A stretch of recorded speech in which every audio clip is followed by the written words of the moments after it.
So we're still in this crisis situation. We're almost 6 weeks in now, and many of us have responded with care and compassion, and how we can love one another and support one another.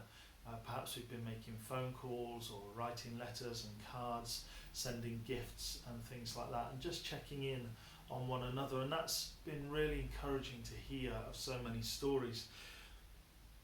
But there's this phrase, the new normality, which is going around, and although the crisis is still going on around us, perhaps the new normality is actually a sense of complacency.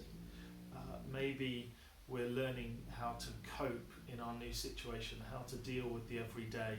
We're putting some forms of structures into our lives, and we're getting on with the things that we need to do.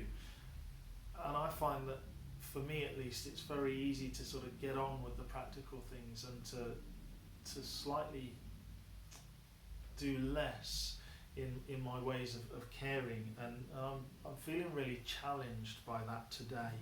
I'm feeling that each of us need to remember to continue to care, and that is especially so for me. In isolation, it's really easy to just think of us and the world around us, and to forget about those that are on the outside. And it's been desperately sad to see stories in the news and on social media of those who are struggling in these circumstances because of lack of food, or because actually they're just feeling on their own, and mental health and depression and things like that. And I'm even noticing that my own mental health is beginning to suffer, that I'm beginning to react and respond to things because I'm just done in with this situation, and it's important that we care for one another.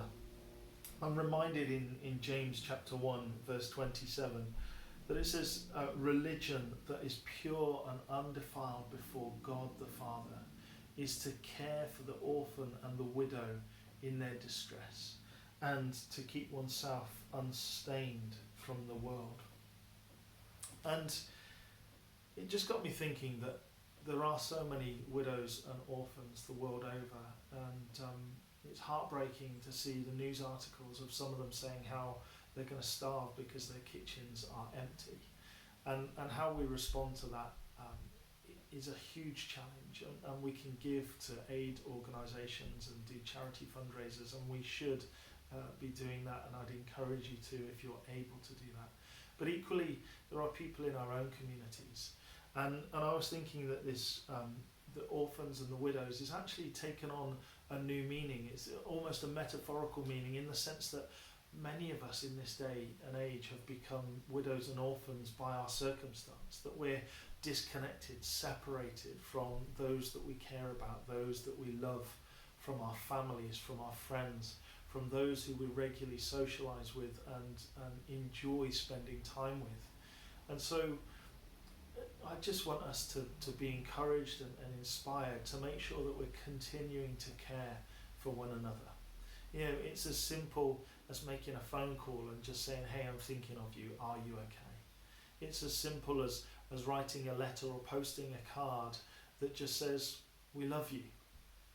It's as simple as going online and buying a gift for somebody, or sending some flowers or something, just to let them know that we care.